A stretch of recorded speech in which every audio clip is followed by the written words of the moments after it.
All right, everyone, it looks like we've kind of evened out here with our attendees coming in. So I'm sure as everybody starts to come in, they can catch up.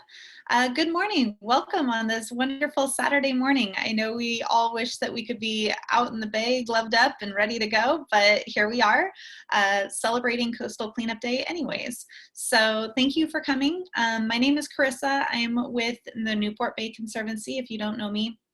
I do the education programs here at the Bay, or at the Bay. I'm not here there now. Also with us is Hillary Cunningham, who works with our volunteers. She'll be kind of in the background today and helping out, but she's also on the call. And then we have our lovely group of panelists that are going to be sharing some great information today. So just to give you a little bit of a background here, if you have participated, most of you I'm sure have participated with Coastal Cleanup Day before, either with the Bay or with other areas. But just to give you a little bit of history, we've been doing Coastal Cleanup Day in the Bay for around 15 years. The Newport Bay Conservancy itself, I have records that go back to 2014 in terms of like an organized sponsored event that we've been doing probably with the Coastal Commission, but I know it's been going on way back before then with Fish and Wildlife and you know, loose organizations of other groups and what have you. Usually we have around 1,000 participants for Coastal Cleanup Day. Last year, I believe we had around 850 to go out into the Bay and clean up at different sites around the Bay. And it's typical for us to pick up somewhere around 15 to 20,000 pounds of trash and debris in the Bay in one day. And that may seem like a heck of a lot of trash. But where does it all come from? It's not just coming from our local neighborhood and, you know, the area directly around the Bay. It's coming from the whole scope of our watershed. And a watershed is just an area of land that all the water drains off of it and flows down towards the lowest point, which is usually the ocean. And everything within that watershed comes with it when it rains. So our trash comes from around 154 square miles of watershed, and that encompasses 9 different cities. We'll talk about that later at the end of the day. But just to give you kind of a frame of reference as to where all this trash is coming from, it's coming from our own back door. It's coming from our own neighborhoods, our own streets, and everywhere is part of a watershed. You may not be part of the Newport Bay watershed particularly, but you're part of a watershed no matter where you are. So this trash is coming from everyone, from everywhere. So when we clean up 20,000 pounds in a day, it's a big effort, and it does a lot of good, but usually the next rainstorm is going to bring a whole bunch more. So it's a constant effort to stop that flow of trash, to reduce our waste, and to make a difference in the long run.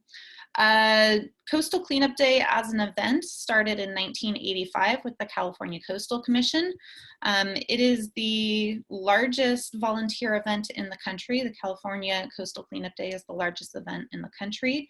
And it is a part of the International Coastal Cleanup Day, which is organized by the Ocean Conservancy, which is the largest volunteer effort on the planet.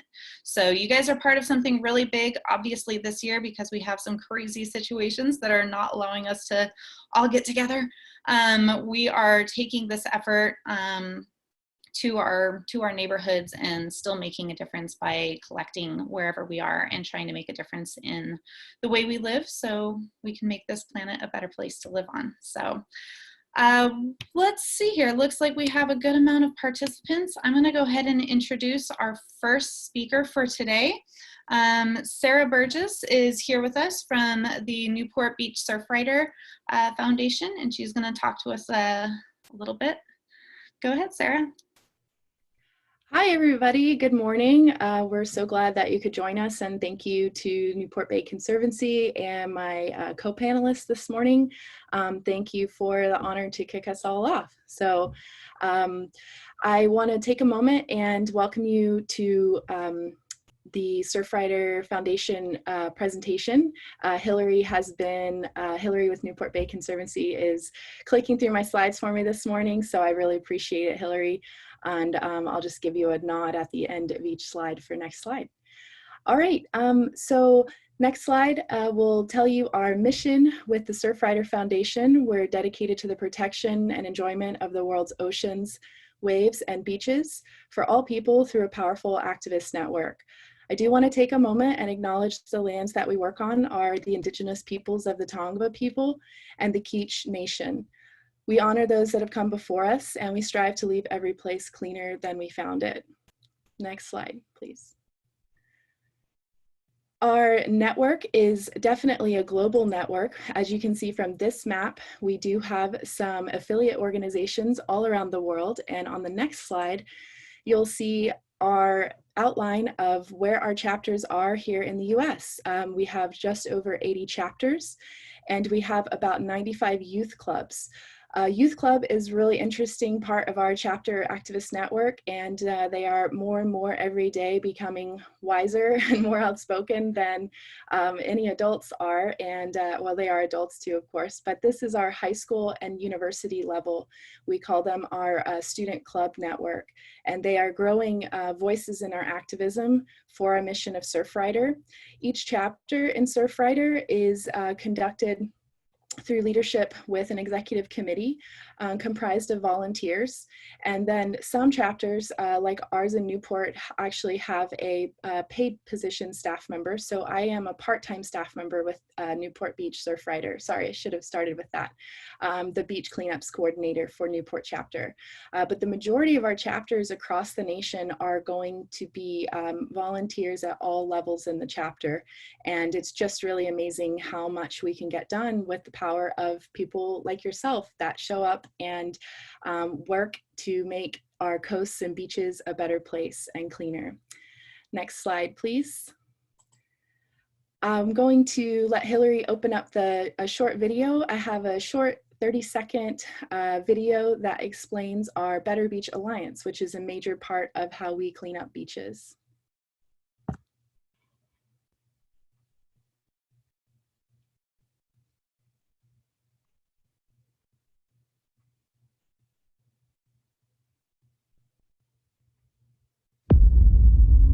Did you know Surfrider has been cleaning our beaches for the past 35 years? Since we started measuring our impact in 2015, over 100,000 volunteers have participated. In over 2,000 beach cleanups. Collected over 650,000 pounds of trash. Become part of the Better Beach Alliance. And leave the beach better than you found it.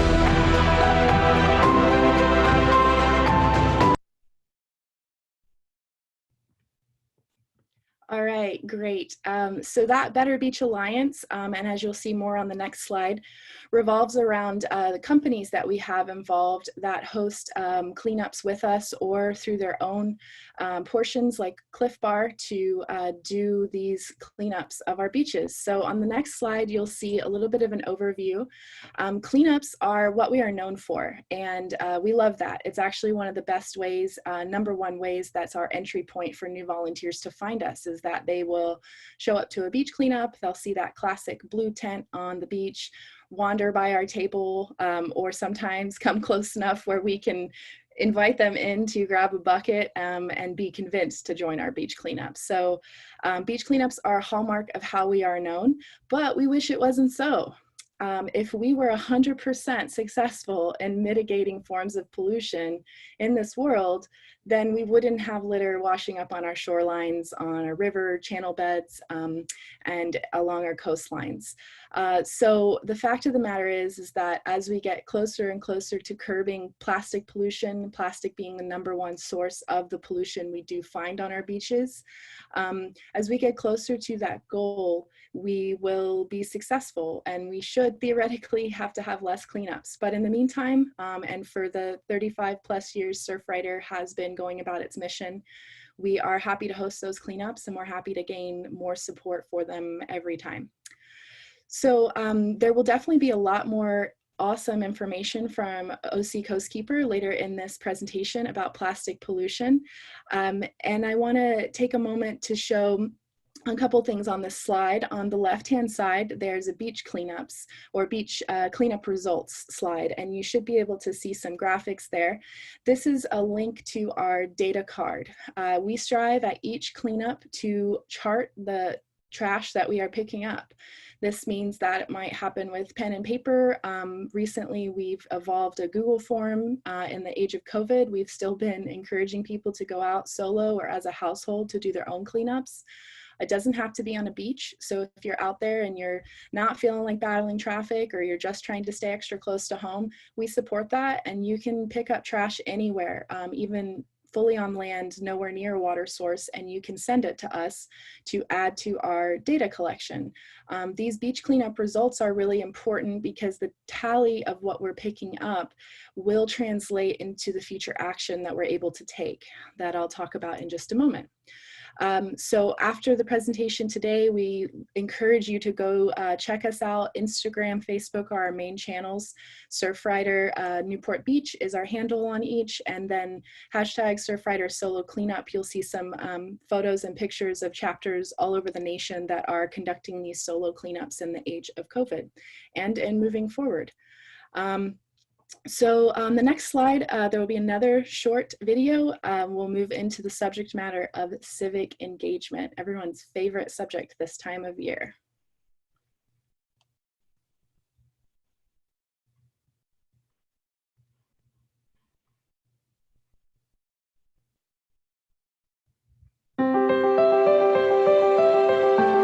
Hey guys, it's Lakey Peterson. This November, I encourage you to get out and vote. I will be voting for a cleaner ocean and a cleaner earth. Your vote counts, so make sure on November 3rd you get out there and vote for what you believe in.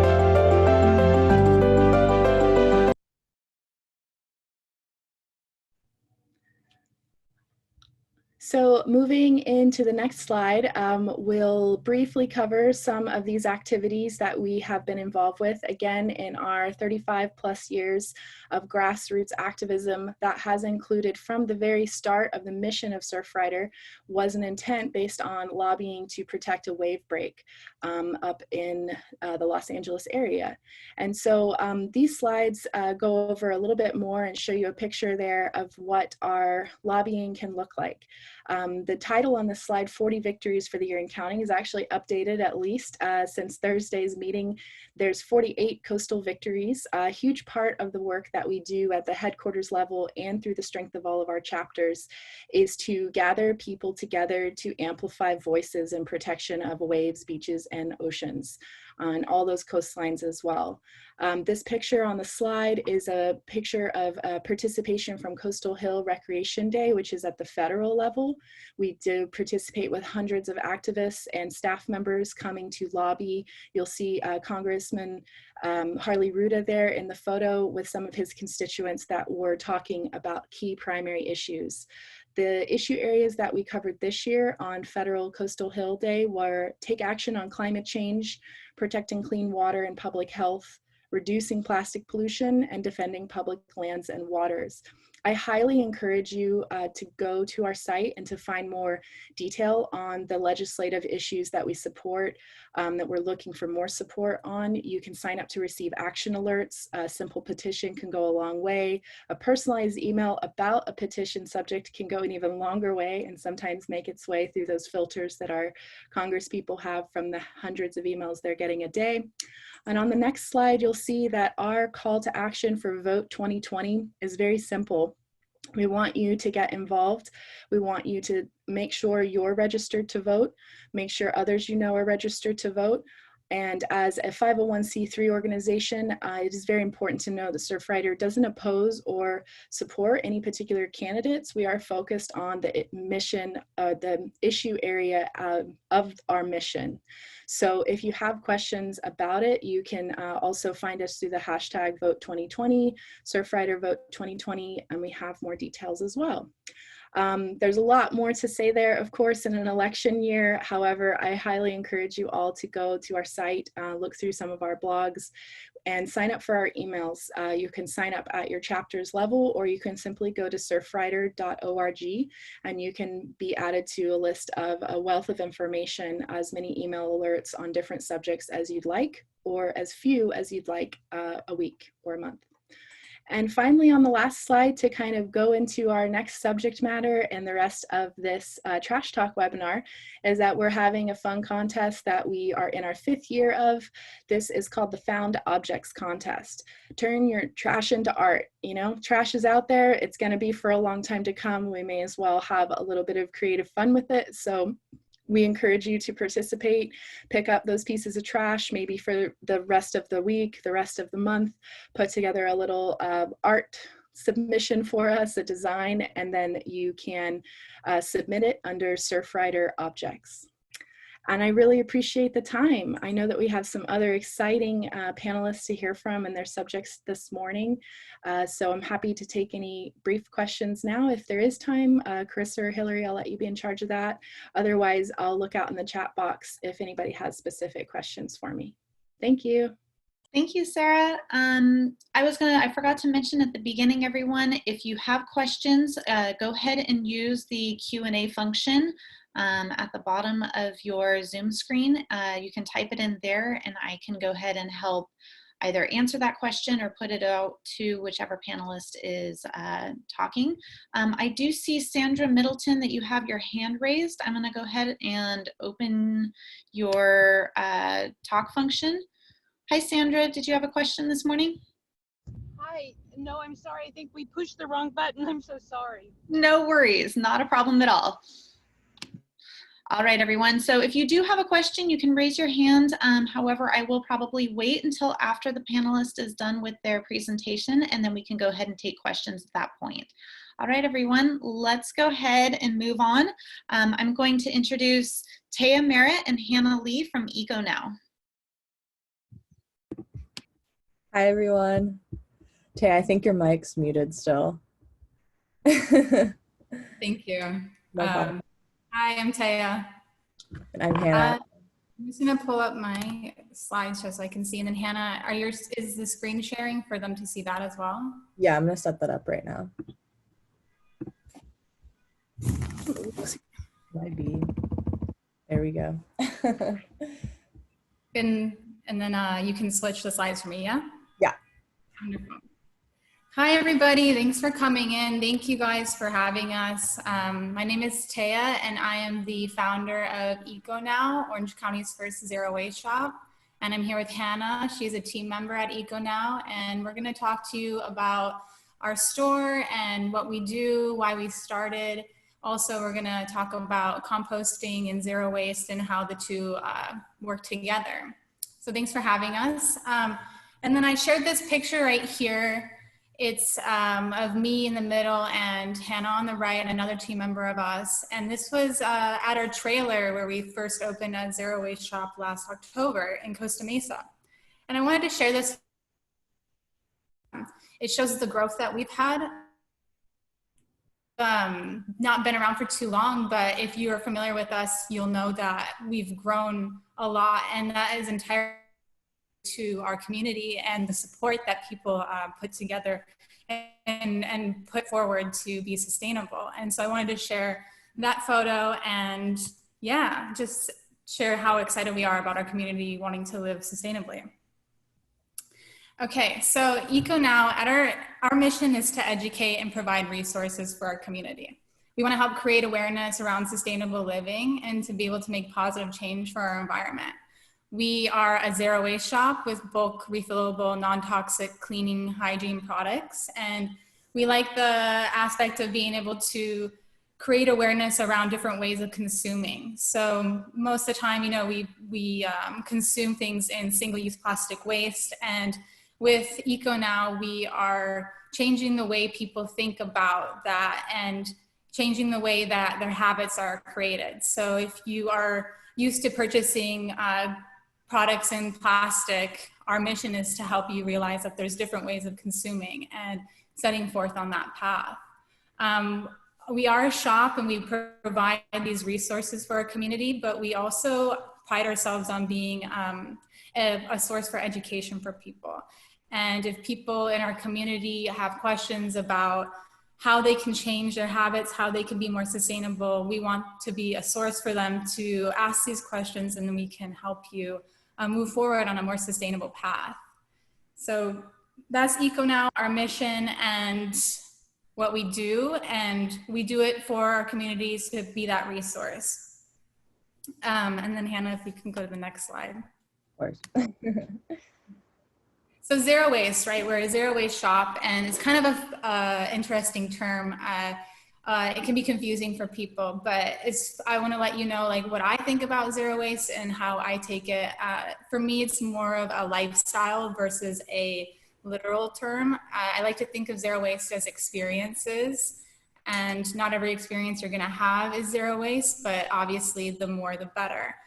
Even as a zero waste shop owner, I still consume unnecessary waste. And it's not about necessarily having zero waste, it's about the awareness. And I think that the difference between a person who is zero waste and still consumes plastic sometimes and a person who just consumes plastic, the difference being that a person who's zero waste is aware of the issue and wants to move forward with change. And so if you're in a situation where you do have an experience where you're given a plastic bag or you're given a plastic utensil, but you consider yourself zero waste, it's about me having the awareness that that's a problem, and that next time I'm striving to get away from that or do better. And so I think that zero waste can be seen as a literal term, but I encourage people to look at it more as a lifestyle.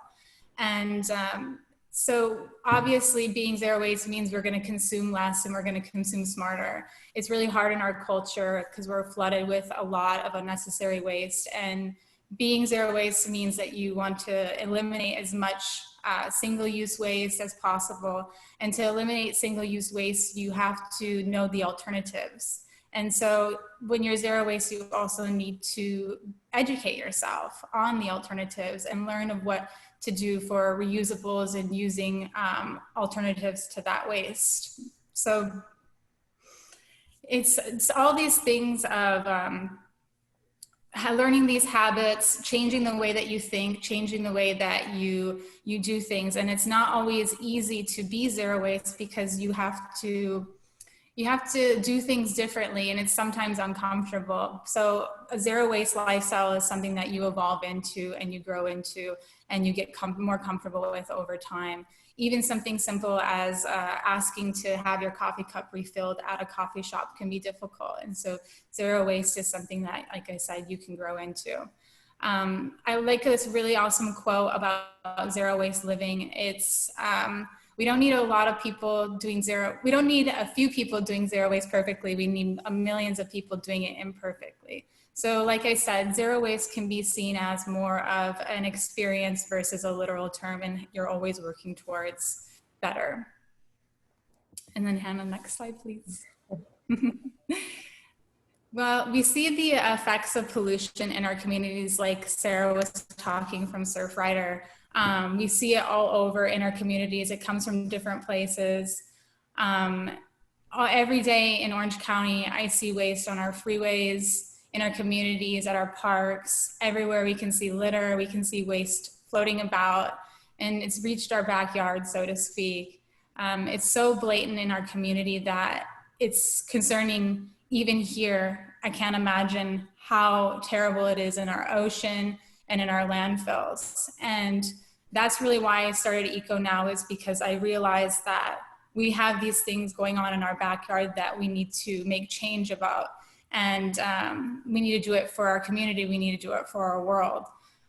So everything is being obviously polluted, from our air to our water sources, our animals, our ecology system is being infected. And so being zero waste can help us help our community, and we're doing it on a consumer level. There's obviously more people presenting today that are going to be talking about the statistics of waste, and like Sarah was sharing, and as well as Leo, who's coming on with OCC next, and I'll let them talk about it. They're much more versed in these statistics. But as far as being a zero waste person, the goal for myself is obviously to better our environment, to better our community. As a zero waste person, you are doing it for sustainable living, for our future, and for everything that surrounds us. Next slide, Hannah. So we have the 7 R's of sustainability. We obviously need to rethink. Zero waste makes you have to start thinking about things differently. You have to reshape the habits that have been formed for you. I remember when I was in middle school and I saw somebody use a reusable bag at the grocery store for the first time. And I had a moment of like, that's probably unsanitary, right? And it was something that struck me as wrong. And obviously now it's a completely different perspective. I always use reusable bags, and I realize that not only is it safe, but it's really good for our environment. So being zero waste, it's a mindset that you have to reshape all of these things that have been made onto you at your core from when you were young. And you have to start thinking about things differently, thinking about why you're doing what you're doing, and how your choices are impacting the environment, and how these new things that you could be doing would better impact the environment. So first we have to rethink, and then we go into, of course, refusing and reducing and reusing. Refusing is a big one. We have to start really thinking about what we don't need and what's unnecessary, and can we say no to it? There's so many wasteful products out there, and there's so many things that we just consume unnecessarily. It's part of our culture, and we're at the point where we have to start changing our culture and start saying no to these things. And as a consumer, we have the power to help change other businesses and other practices in our life. So if we are all on a consumer level saying no to plastic utensils, hopefully we can, change the way that businesses and restaurants want to run their business because of that. And they'll recognize that that's important to us, so much so that we're making a demand for them to be different.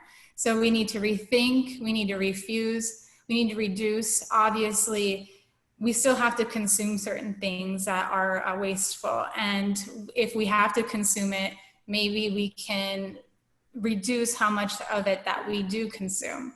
So if you're out and about, and I always refer to plastic utensils and single-use waste at restaurants and stuff, and if you're out, and this example of reducing would be, instead of getting both a plastic fork and a plastic spoon, maybe you could just choose to have just the plastic fork and sip your soup with just the cup. You don't need the spoon, right? So reducing and reusing. Obviously at EcoNow, we're very big on reusables.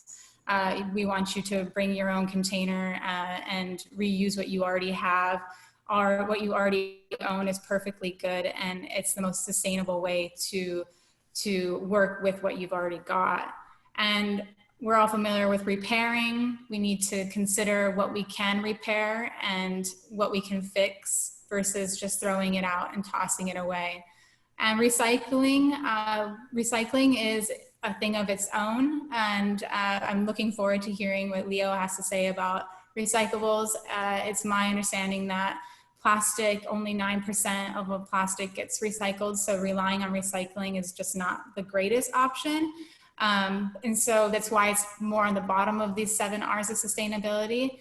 And finally, rot, which Hannah's going to talk to you about. She's going to talk about home composting and organic waste, and how we can use what we use in our home and what we use as consuming for our food, and how we can compost that and reduce all the unnecessary waste that goes to landfill. So thank you guys, and this is Hannah. She's going to talk with you about composting. Thank you, Taya.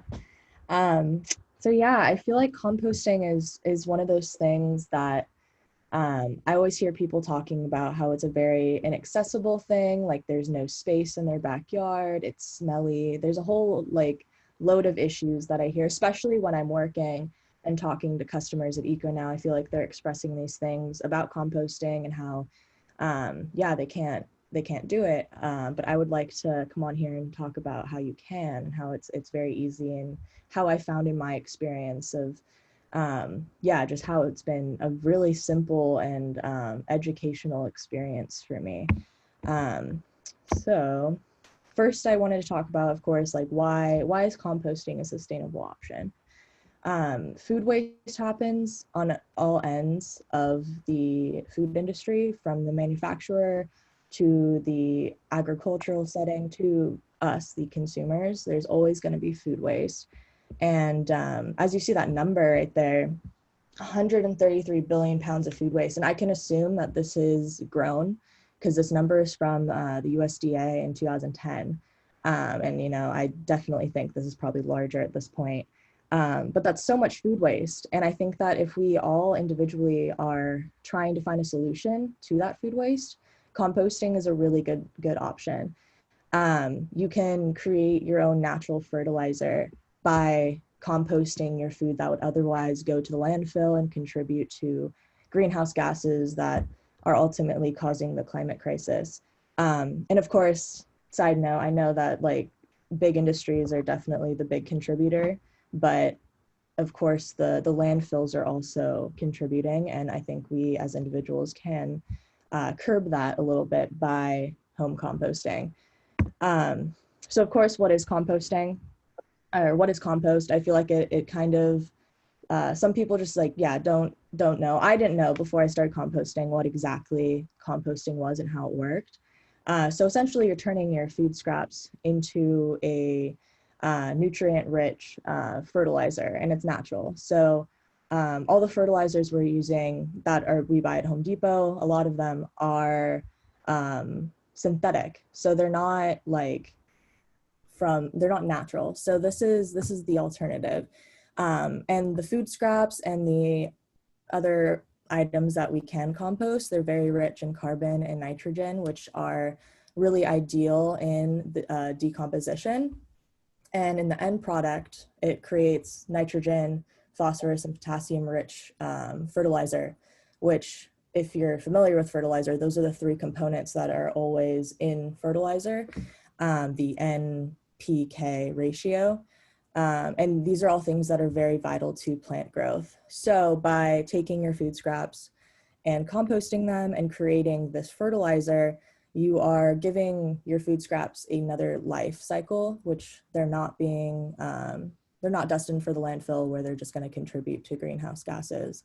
And yeah, instead you can feed your garden, either your landscaping plants, or if you garden your own food, this is a great alternative. And that's what I've been doing. So there's two types of composting methods, and I believe there's a few others, but these are the two like main methods. There's traditional composting and vermicomposting. So traditional composting, it's based upon microorganisms that in the right conditions, they're able to multiply and then break down your food, and then whatever other items that you put into your compost, which I'll get into.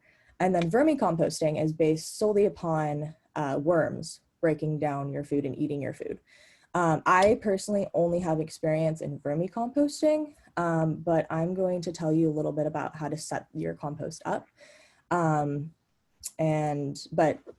the methods are the same for both. You just have to look out for a few different things if you do a vermicompost. So yeah, I set up my vermicompost. I got it as a Christmas gift. Sorry, I heard a noise. Did I break up? No? You good. Okay. So yeah, so I set up my vermicompost. I got the container as a gift.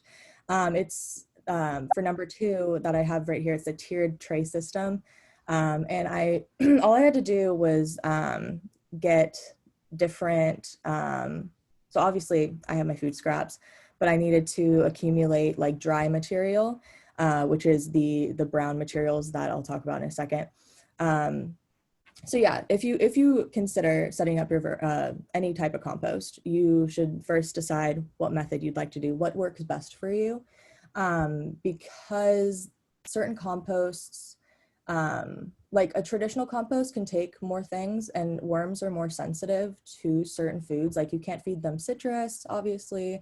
Anything that's super acidic, you really can't put in there because it can kill them, which is kind of a stressful thing.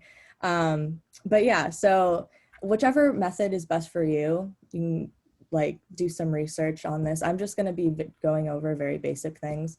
But yeah, so then you find your container. You can literally get a Rubbermaid container, get 2 of them, like drill some holes into like one of them and put it inside another. And so it like can breathe, because that's a big thing in the composting process is there needs to be air and oxygen running through the compost to be able to break down properly. You should ensure that you have enough materials. So a big thing with composting, you need to have green and brown materials, which are those nitrogen and carbon based materials that help with the decomposition process. There's a whole load of things that you can look up on the internet. I only like inserted a few things that are these nitrogen and carbon rich items. So your food scraps are going to be the nitrogen. Same with the eggshells, coffee grounds, plant trimmings. And then for the brown materials, it's going to be more like paper, like dried things that you can put in there. And they both contribute different things to the composting process. The nitrogen tends to speed up the microorganisms if we're talking about traditional composting. And then the brown materials is what like feeds them essentially and like creates the very aromatic, not aromatic, just anaerobic, conditions. And then of course there's things that you can put into traditional compost that you can't put into a vermicompost, but since we're limited time, I only inserted a few things, but we have a blog post actually that has way more in-depth information on all of this. And yeah, final step, if you're setting up a compost, you just put green material in and cover it with a layer of brown material, and you just continue to do that when you add different green and brown materials. You just like layer them. And then it's also important, I know I mentioned earlier how people say, oh, compost smell, like they attract pests and stuff like that. And this is true if you don't consider like how large the food is that you're putting in. Like I recommend cutting it up, the moisture content. So if you're spraying enough water in it, oxygen flow, if you're turning the compost enough, and then temperature too. All of these things can contribute to a smelly compost or like an unsuccessful compost. And then I also wanted to include things that you are able to compost if you've never considered it before, from EcoNow, and then other things from around the house. So these are things that I've personally tested out, and they do indeed break down. So we have a lot of things that are packaged in cardboard and just like paper in general. So I know a lot of our natural deodorants have cardboard packaging. Same with actually just like a lot of our products have cardboard packaging. So all of those will break down. We have bamboo cotton swabs, and those are like my worm's favorite things. They like devour the cotton swabs. So that's a thing that I really, really recommend. And then our coconut scours, which is a scrubber that you can use for your dishes. And then loofahs, of course, which is a plant. And then other kind of weird things that you're able to compost, fur, like your pet fur and your own hair. You can compost your own nail clippings, coffee grounds, and different paper filters, and wine corks. I've never done wine corks before, but I was researching that and I found that to be really interesting. So yeah, that is all. I hope that was helpful. And I hope that inspired at least somebody to maybe start their own compost.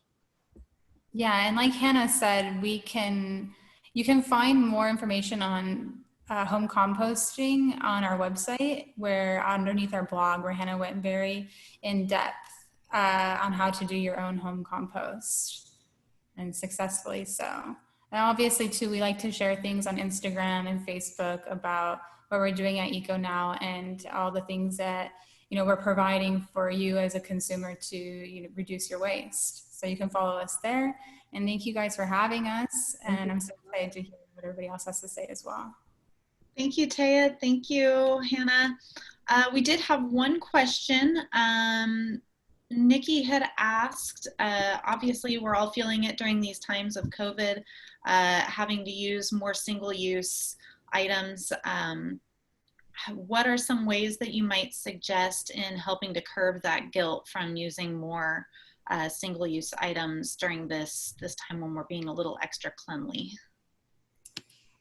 For me personally, it has forced me to seek out certain places in my community that are local that will still support the for here cups or even fill my cup. So I think that COVID's made me really focus on my community and support my small businesses more than ever. And I also have kind of weighed the two and say, what's more important to me is it supporting this business that I've always supported, regardless of them doing single-use plastic right now. So I kind of have a little bit of a balance of continuing to support these small businesses, even if they can't give me what my reusable, and then also to trying to find new places that are still practicing that and seeking that out more. So I've actually learned of a lot more businesses in my community since COVID. So that's good. And that's one way that I've dealt with it personally, but it has been hard. And it's a little bit discouraging at times, but I keep on my eyes ahead and I think about how this is temporary and our goal for sustainable living is forever. And this is the way that we're going and it's not going to stop. And so we just have to get through this time and we're going to see the other side of it. And I think we'll be stronger and more aware and even better moving forward. And I know Sarah also posted in the chat a resource, really great resource for restaurants that have a lot of friendly items and things like that. So check that out. And then I would just also add something super quick, Carissa, for the state of California. I'm not sure how many, I know we have some people in the chat that I know that are not in California that are tuning in, but for California with the bag ban, the grocery store, we went through that wave. The bag ban, to be able to use your grocery bags again, is you're able to do that. Some places, such as Trader Joe's chains, prefer you to go do it outside at a table, but you do have that right to use your own bag. And of course, we never want to give grief to the workers in the store who may not know the rule or their manager hasn't told them. But there is a very friendly, nice way you can inform people that you are allowed to use your own bag. And even what I started doing during COVID, I just started wheeling out the entire cart to my car. No bag from the store, none of my bags. Don't worry about my cloth bag getting on your conveyor, And one thing on Surfrider is that we have a science team that's heavily rooted in the research and producing as accurate information through our blogs as possible. So we had a couple great blogs written during the height of COVID starting, which was like, can I get COVID if I go in the ocean? Can I get COVID from my reusable stuff? There's some great resources. And so I'd be happy to keep linking that. And just like Taya said, do your research because it's easy to get dejected, but we're in this for the long haul. So a few months of plastic bags coming back is not the best, but reuse them or start refusing them again and feel good about doing that. Thanks. Yeah, exactly. Reduce, reuse, recycle. We'll get through this. And, I think just we'll add a fifth R because I always say reduce, reuse, recycle, refuse certain items. And when we can't refuse, let's research. We'll figure out what we can use and how best we can do it. So now we have 5 R's. All right, let's move on. We're gonna introduce Leo Stiles. He's with Orange Coast College with the Recycling Center there. Good morning, Leo. Good morning, everybody. How's it going? Good. All right, let me pop this open.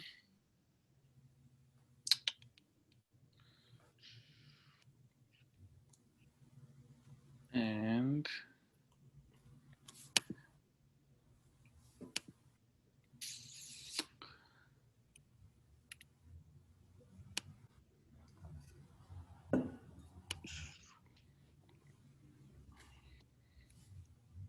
Perfect. All right, everybody. My name is Leo Stiles. I'm with the Orange Coast College Recycling Center. Many of you may have known Mike Carey, who was our sustainability coordinator at Orange Coast College. He just retired this last June after 35 years of service. So we totally thank him for everything he's done, both for the college, our recycling program, and for the community over those 35 years. But I'm here to talk about recycling, just to give kind of a semi-brief, semi-in-depth overview. At the Orange Coast College Recycling Center, recycling is our main thing. Just to give a little bit of a background overview about our program, it was established in 1970 as a result of the very first Earth Day. Our student leaders had a guest on campus, a couple of guests for that very first Earth Day, talking about the environment, talking about saving the planet, talking about these great big platitudes about what we need to do as a country and as a planet. And the students kind of were reflecting and listening, and one of them just kind of raised their hand really quick and said, "Hey, all that's great, but what can we do as students here in California? What can we do?" And he said, "Just start recycling."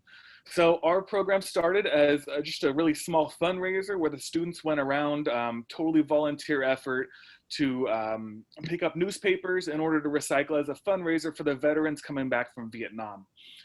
Since then, it's definitely exploded. We've had a couple of different kind of small facilities, and a few years ago, we built a great brand new state-of-the-art facility that I'll get into in just a couple minutes. But we are an organization owned and operated by our associated students at Orange Coast College. So all the funds that we make at the end of the fiscal year go back to the students.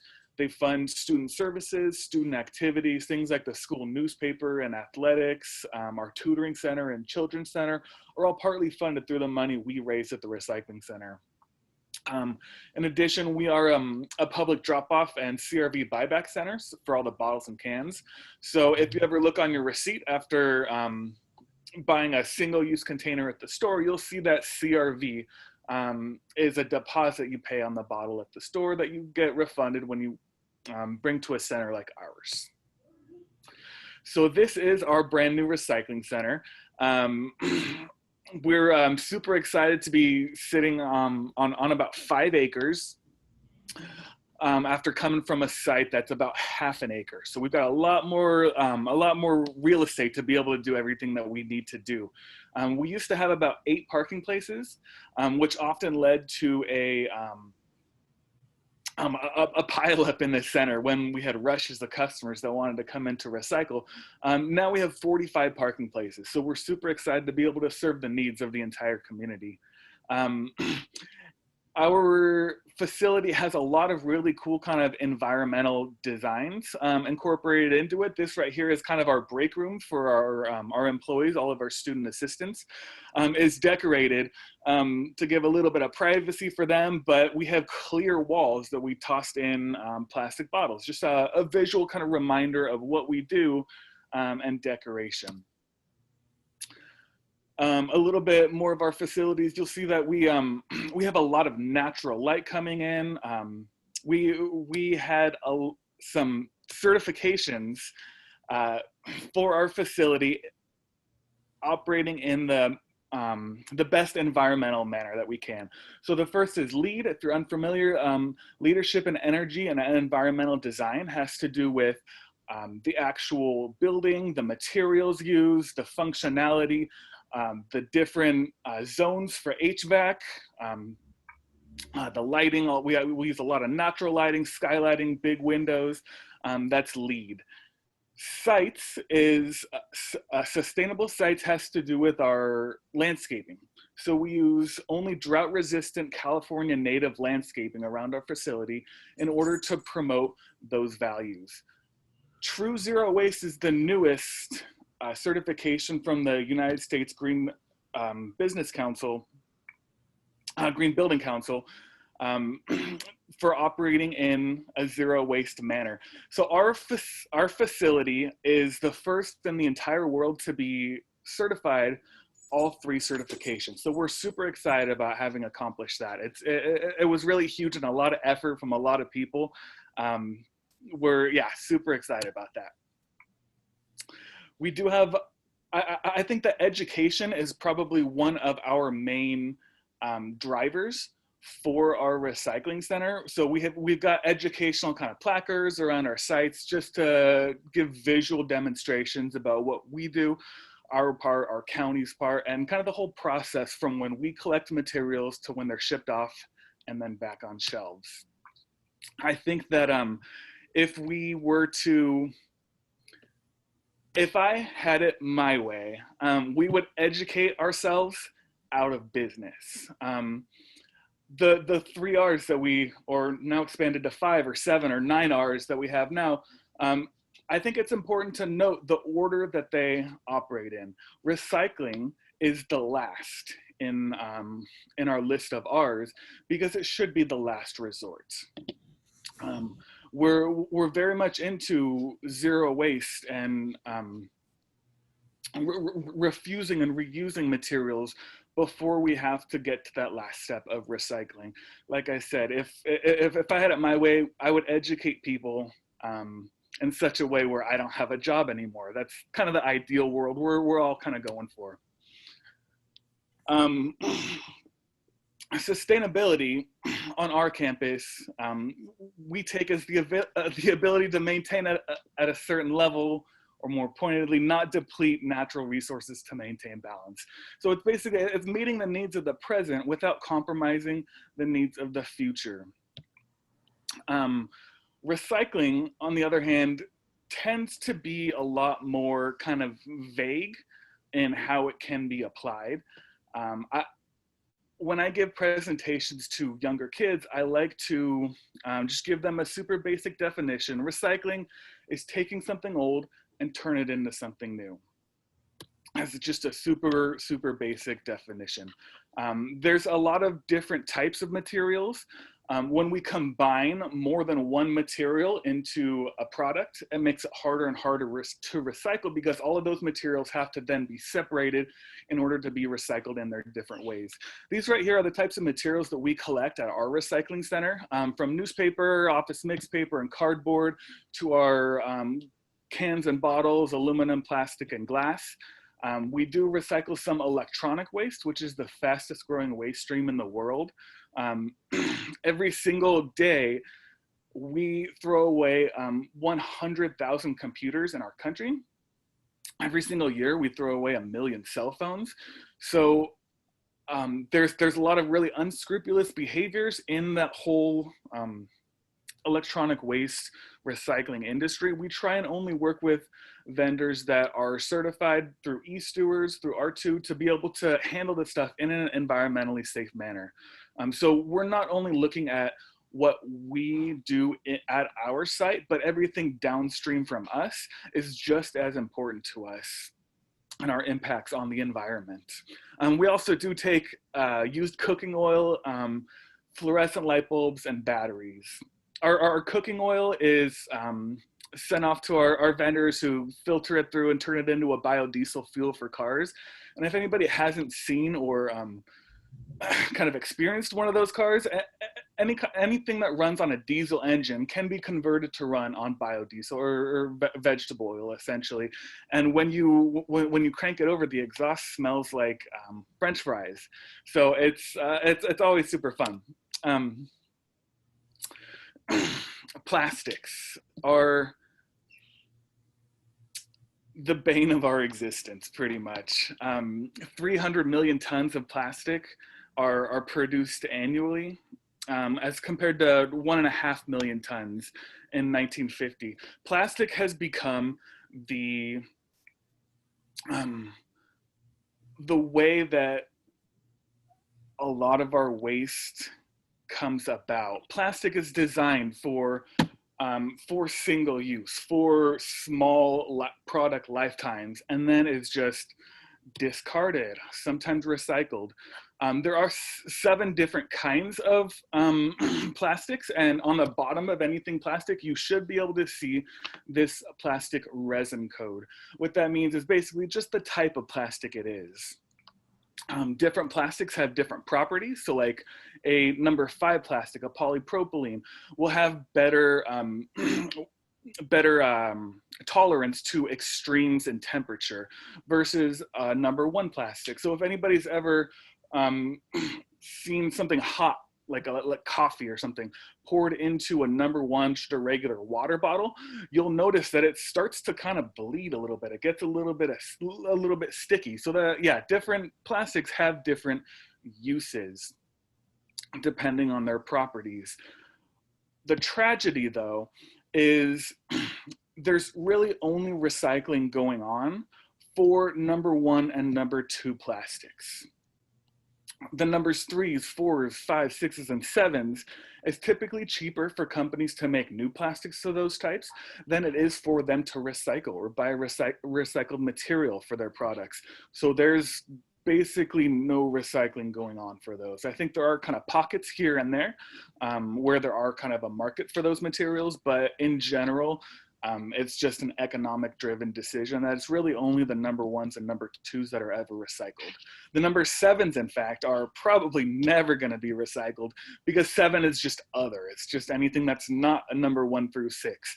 So because they don't know what type of plastic or plastics are in there, it's not going to get recycled. Plastics are one of the leading causes of ocean pollution. There's the Great Pacific Garbage Patch. We see periodically really kind of compelling images like this, or like the turtle with the straws that really kind of drove the ban on single-use plastic straws.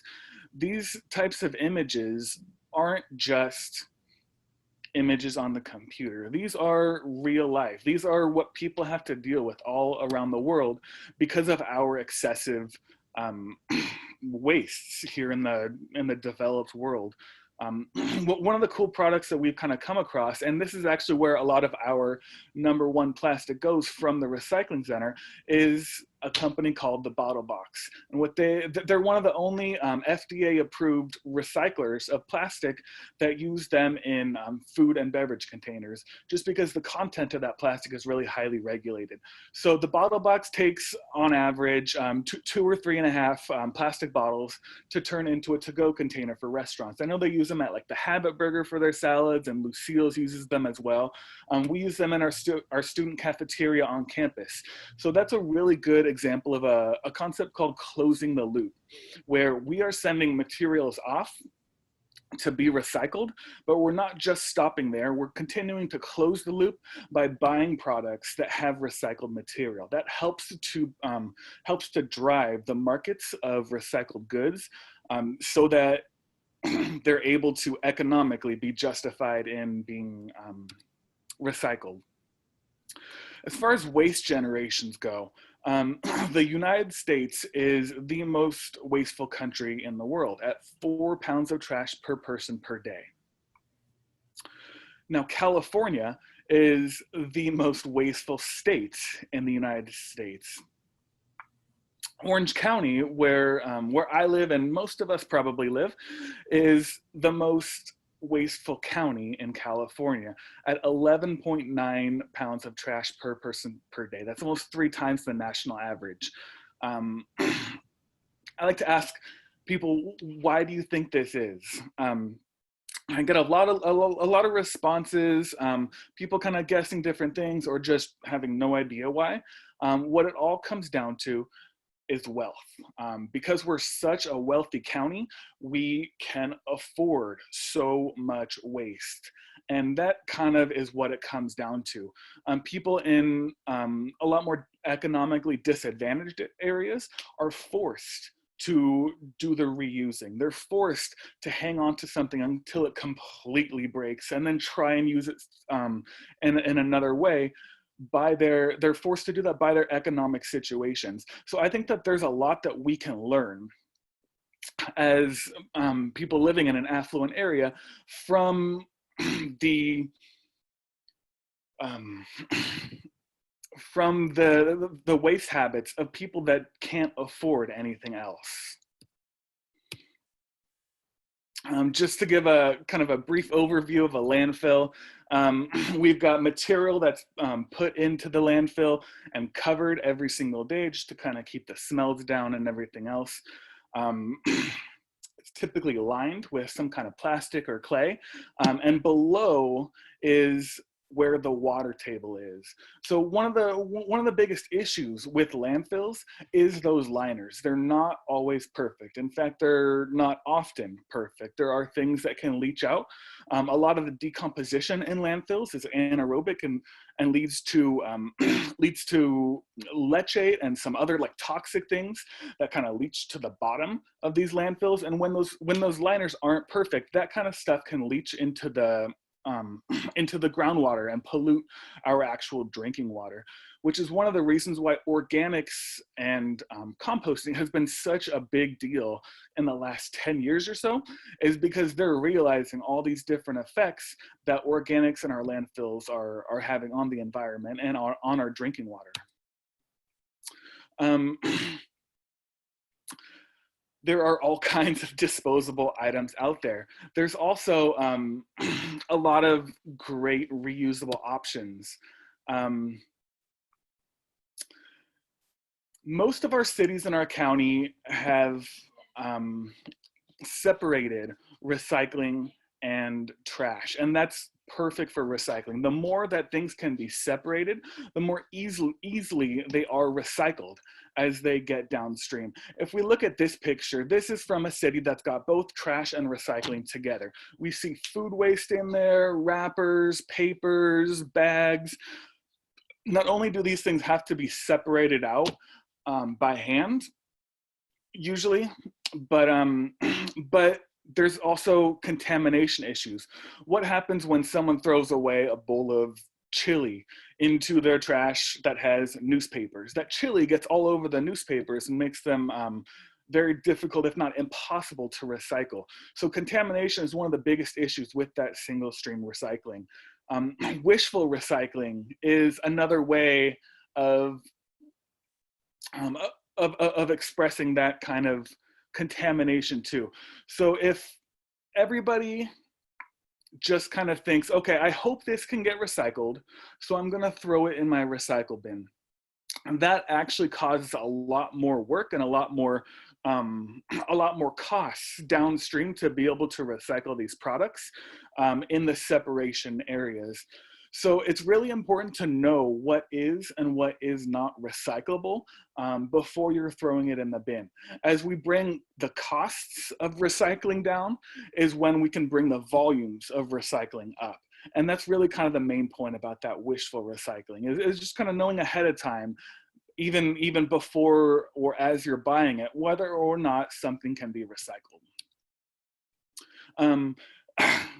Our typical school lunch that kids have, we have maybe a can of apple juice, got a yogurt container, tuna can. You see everything's kind of wrapped, everything's individually packaged. This is kind of what we mean by a wasteful lunch. Yeah, everything kind of just individually packaged and tossed in there. The better alternative is to have reusable everything. So we've got little trays that we can put our food in. We've got reusable silverware. We've got cloth napkins, reusable drink containers. This is what everybody is talking about when they're talking about eliminating waste, about reducing, reusing before recycling. Now, bottled water is probably one of the biggest scams out there. $10 billion in annual sales. For most bottled waters, in fact, are just extremely comparable to tap water. Not only is it a total scam to buy what you can fill up in your house for pennies for buying it for dollars and dollars, but significantly contributes to our waste habits here in this country. 60 million bottles are disposed of every day. That take 15 million barrels of oil to produce. refillable is our option. I've got my refillable water bottle at work, right on top of our little break room area, and it's just the easiest thing and saves so much money to be able to just refill that rather than buying water bottles every day. We just heard an awesome presentation about organics and compost, so I won't go into this too much. What I do want to mention is most composting, like traditional and vermiculture composting, is aerobic in nature. So it needs that kind of oxygen to be able to happen. Anaerobic, not technically composting, it's technically just digestion, is something that's coming up a little bit more and more. It doesn't use oxygen, so it doesn't have the same kind of effects for like a soil amendment as regular composting would, but what it does produce is methane. And gases like that. So I know that CR&R, who's one of the primary waste haulers for Orange County, has a brand new anaerobic digester that they put into use within the last few years. And I know that cities are hopping on board with collecting their residents' kitchen wastes, food waste and things like that for that anaerobic digester. So it's an in-vessel system. It's not kind of exposed to the outside, so there's not a whole lot of the same kind of risks of smells and rodents. And CR&R uses their anaerobic digesting system to be able to power their fleet of trucks. So that's a really great example. I know that Costa Mesa's hopped on board of that organics program. I know that cities kind of around the county are considering following suit. But that's another great example of being able to divert those organics from the landfill and use them to work for us.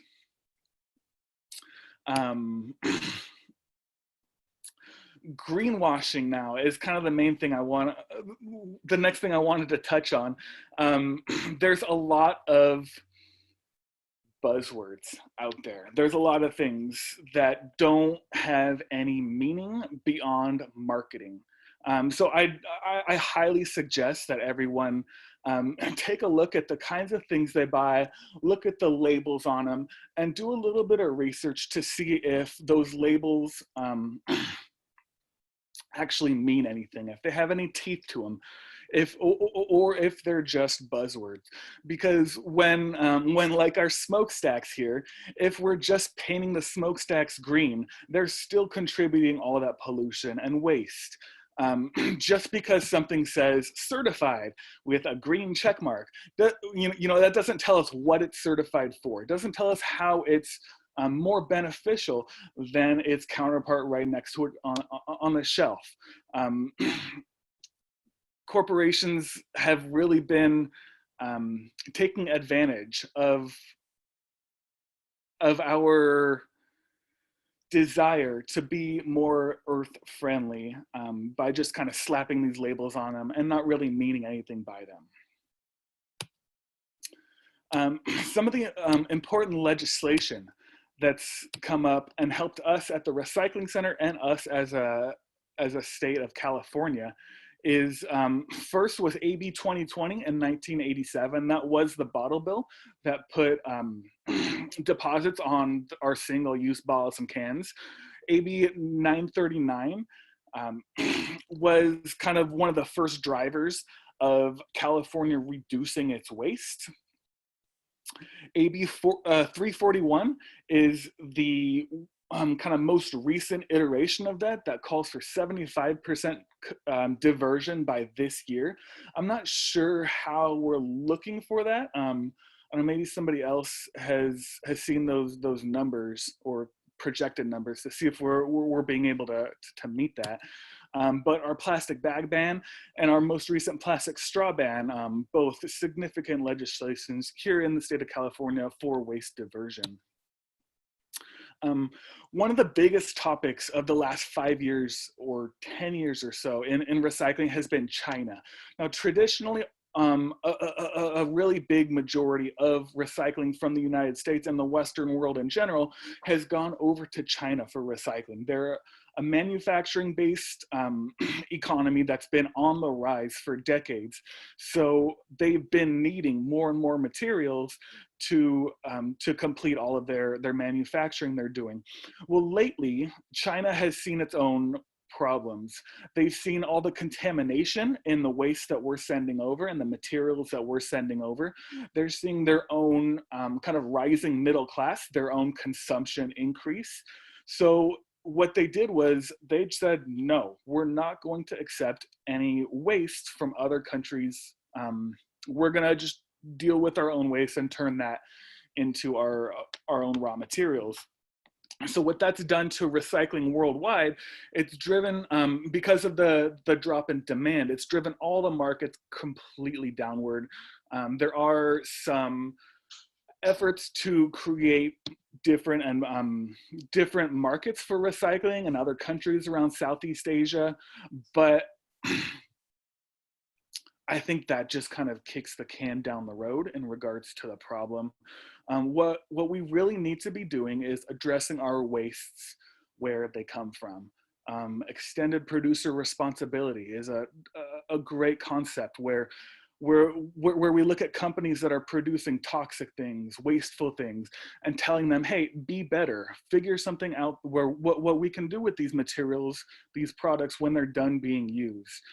Extended producer responsibility is going to be a pretty significant concept, I think, in the next decade, as we look to hold these companies accountable for the things that they're producing.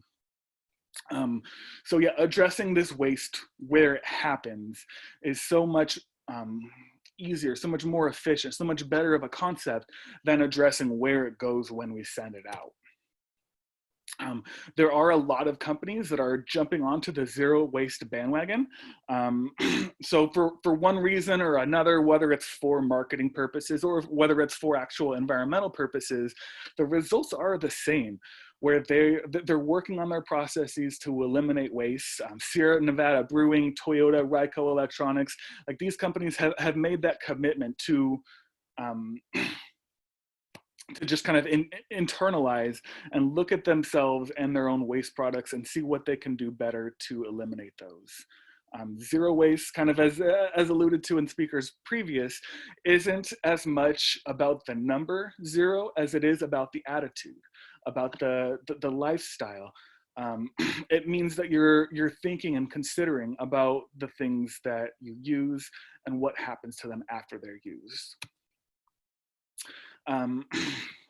It all kind of comes down to choices. Do we continue on the path we're on, or do we try and do things better? It's great to be able to recycle. It's even better to not have to recycle because things are being used over and over and over. Cool. That's all I got, guys. Thanks. Thank you, Leo. Okay, we do have some questions for you that popped up in the Q&A chat that I want to announce out loud and see if maybe you can answer some of these for us. Sure. Jamie asked, in terms of recycling, does your center send numbers 3 through 7 to the landfill? Those things do end up getting landfilled, yeah. If we could find a market for those, if we could find someone who could even take them off our hands without us having to pay for it, we would totally do that. But unfortunately, they are landfilled. I've heard some kind of rumblings that like a number 5 plastic is starting to gain a little bit of value, especially with all the single-use things that are being used during COVID. So number 5s we're definitely going to have to take a look at, but pretty much the 3 through 7s are all landfilled, unfortunately. Okay, and would you say that's pretty common for most recycling areas? Yeah. Okay. The places with the best recycling rates, so like the Bay Area is great at recycling. One of the reasons for that is because it costs them so much to landfill things. They're tipping fees for people and companies bringing things things to the landfill are really expensive, whereas ours are dirt cheap comparatively. So there are areas like the Bay Area that do better with recycling, but yeah, we're just not there yet in Southern California. Thank you. Annette asked, I used to get grief at work for bugging people to rinse out their jars, etc. before recycling. Is that super important to do? I hear you, Annette. I know, right? First, it does kind of depend on how contaminated things are, but it all comes down to contamination. The more contamination that's in a stream of recyclables, the less recyclable the entire stream is going to be. So any effort that you can make to remove contaminations, washing out things, yeah, that's definitely helpful for the recycling process. Okay. Adila asks, are there any plans to add a compost bin to our waste management, trash, recycle, green bins, etc.? I heard counties in the Bay Area have these. You would have to check with your city. Each city has different contracts with their waste hauler. Like I said, I know that Costa Mesa is jumping on board of that organics train. Beyond just the yard waste that we're all really familiar with. So that's definitely something to check out at the city level. Go bug your city councilman that you want organics recycling or organics bins. Yeah, definitely. Cool. And Hind asks, do we have factories in the US that uses the recycled material? What happens now that countries that have major factories for recycled material are refusing to take our recycled waste? I think you kind of covered that with China, but yeah, there are some factories here domestically that use recycled material. The Bottle Box was one of them. It's kind of one of the reasons that I like to highlight them is because they're right up here in Fontana, which is, Lake Paris. So that's from us at OCC, about a 90-minute trip or so. I like to kind of contrast, hey, this plastic bottle is making a 90-minute trip rather than a several thousand-mile trip over the ocean. I think that there are definitely difficulties in the bureaucracy getting businesses going, getting factories and manufacturing going in general. Adding recycled materials on top of that definitely puts another layer of difficulty. So I'm not sure how widespread the use of recycled materials are in domestic manufacturing, but it's definitely easier to do so if they're not making food products that or products that contain food or drink that are really highly regulated. I hope that answers your question. All right. Thank you, Leo. Thank you, guys. All right.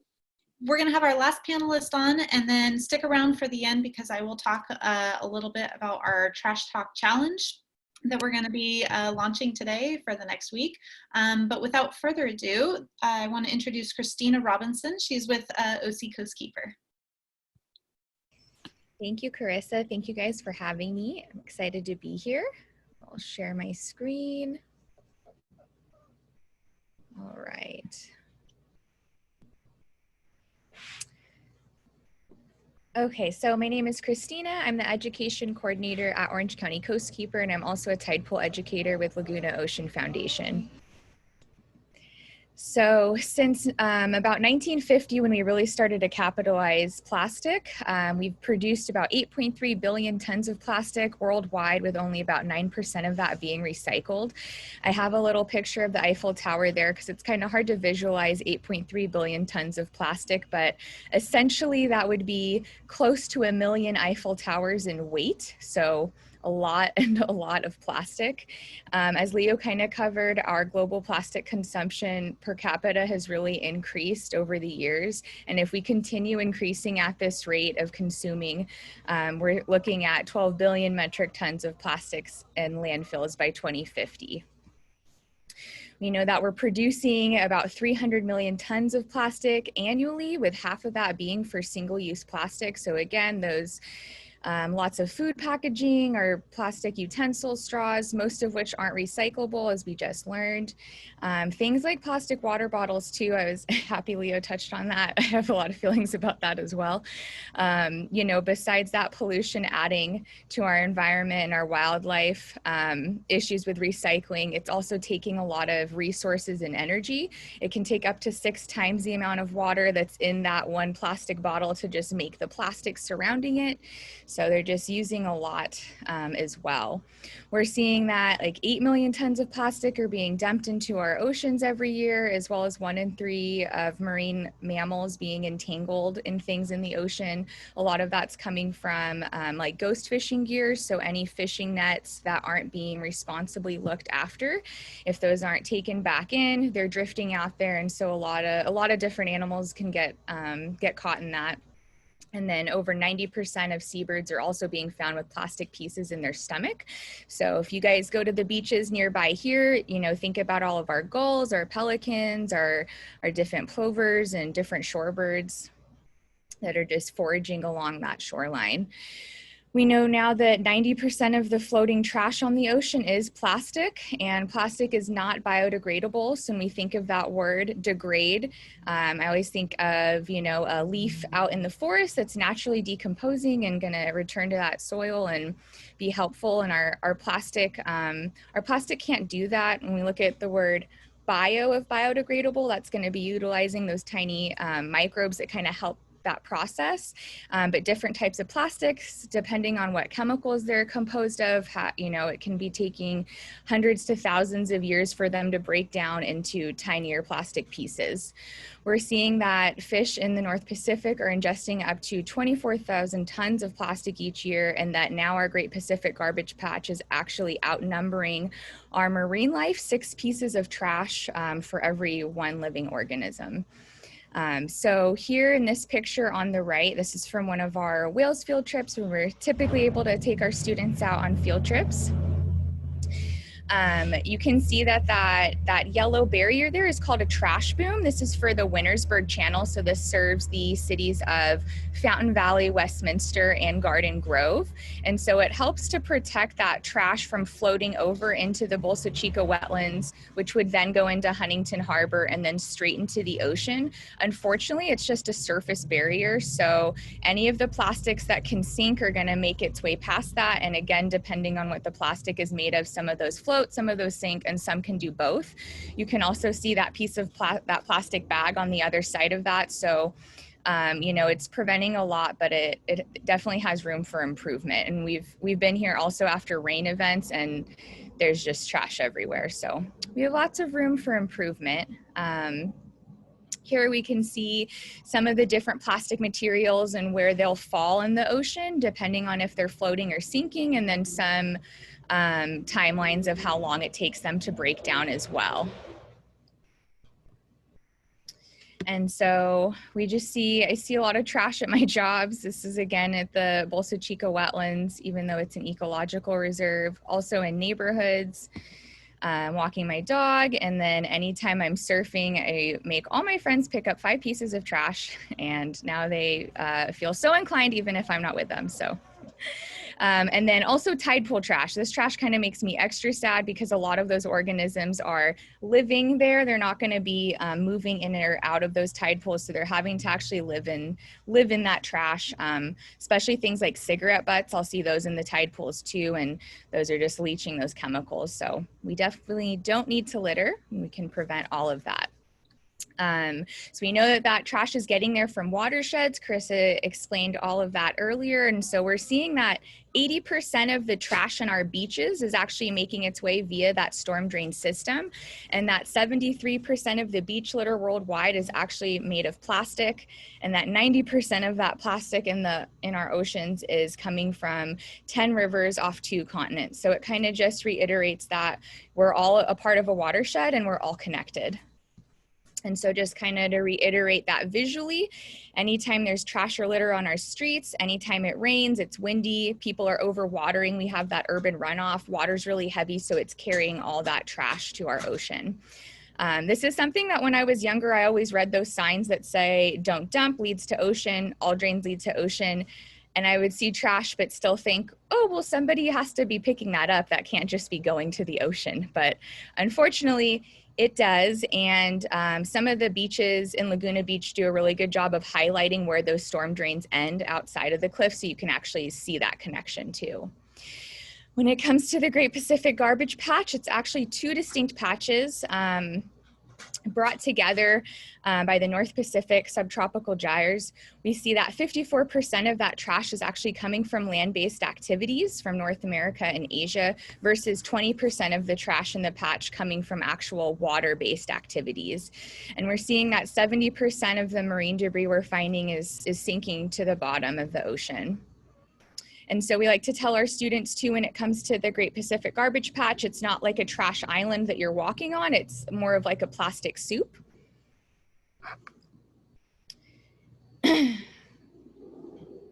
And so again, just to reiterate, oh, sorry, here we go.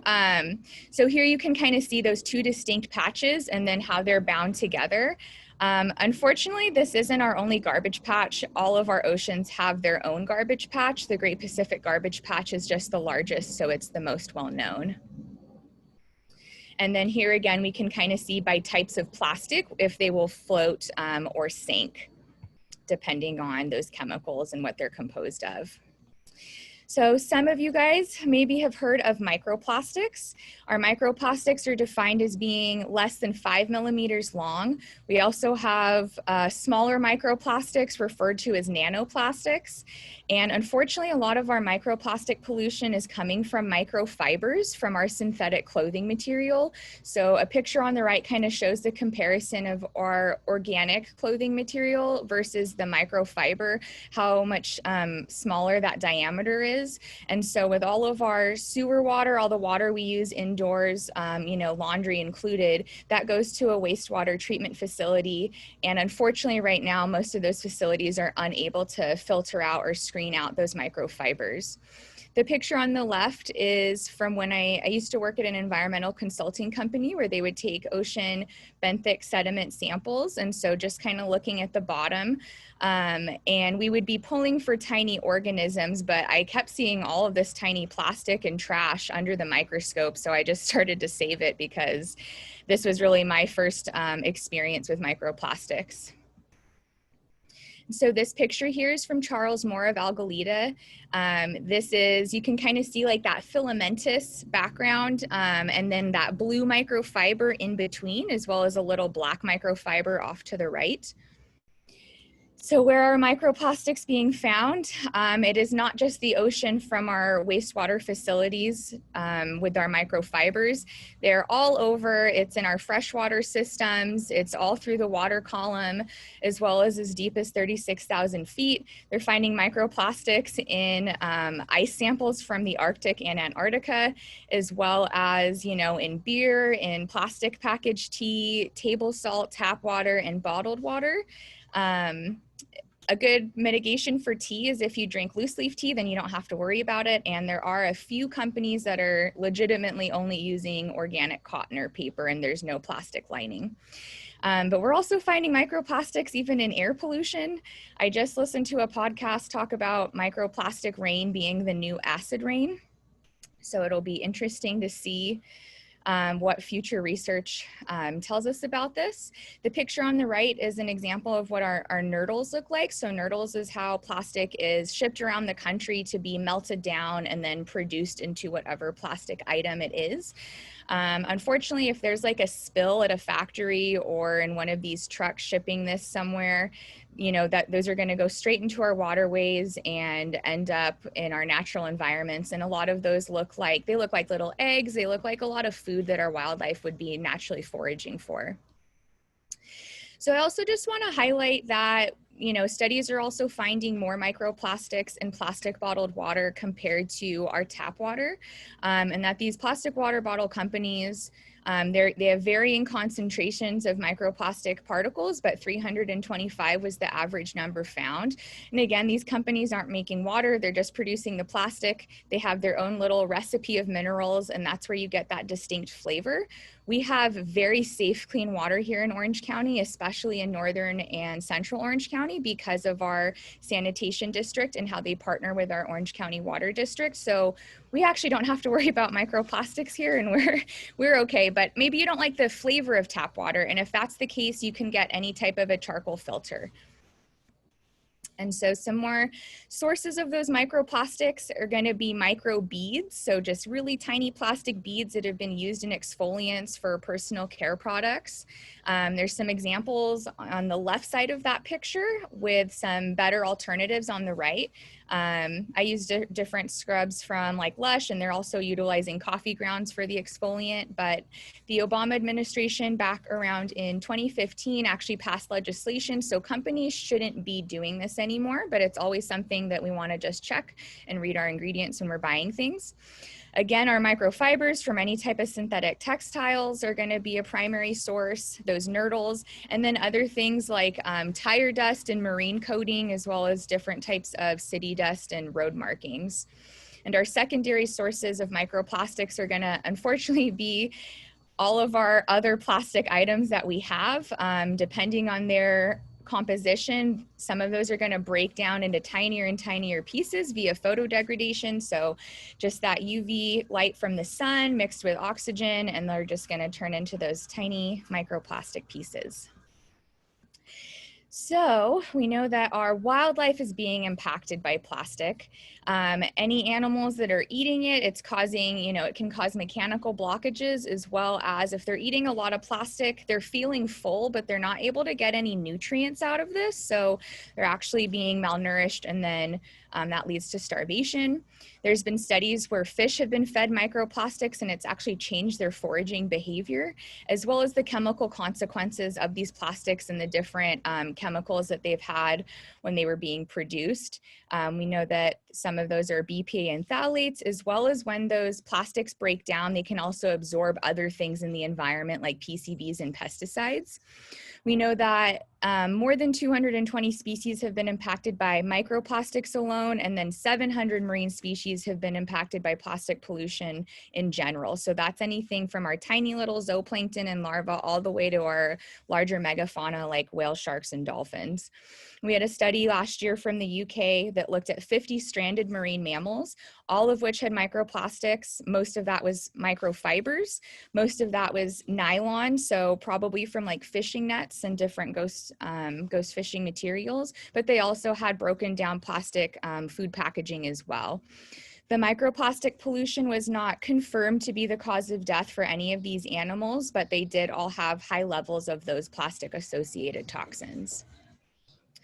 We also had 2 sperm whales in the news last year that had been stranded off of the Philippines and off of Italy with like 50 and 80 pounds of plastic in their stomach, which was also kind of surprising too, because sperm whales are really deep diving animals. They're foraging where it's really deep and dark. They're using their echolocation to find squid. So they're, in really deep waters, but they're still also finding that plastic. So this kind of begs the question if we are being impacted by plastic and microplastics. We know that half of these species that are found with microplastics, people are consuming.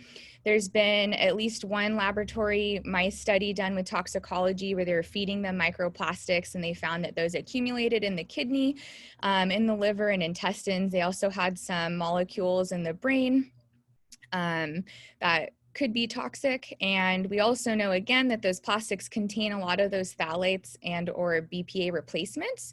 So I've been seeing a lot of plastic, maybe plastic water bottles, like reusable plastic water bottles or Tupperware that, say BPA free. But all that means is that instead of BPA, they have replaced that with BPS or BPF. So unfortunately, it functions exactly the same. So I try to avoid that, especially when it comes to like food packaging and things where we're using that stuff to like hold what we're eating or drinking, because we know that those, they can lead to childhood obesity, cardiovascular disease, and also are known endocrine disruptors. So that has to do with our hormone system, and our hormone system is super important for our whole life for a bunch of different body functions. We also know again that when these plastics are photodegrading, you know, they're again absorbing bacteria, viruses, PCBs, and pesticides. And a lot of these are known carcinogens that can cause adverse health effects.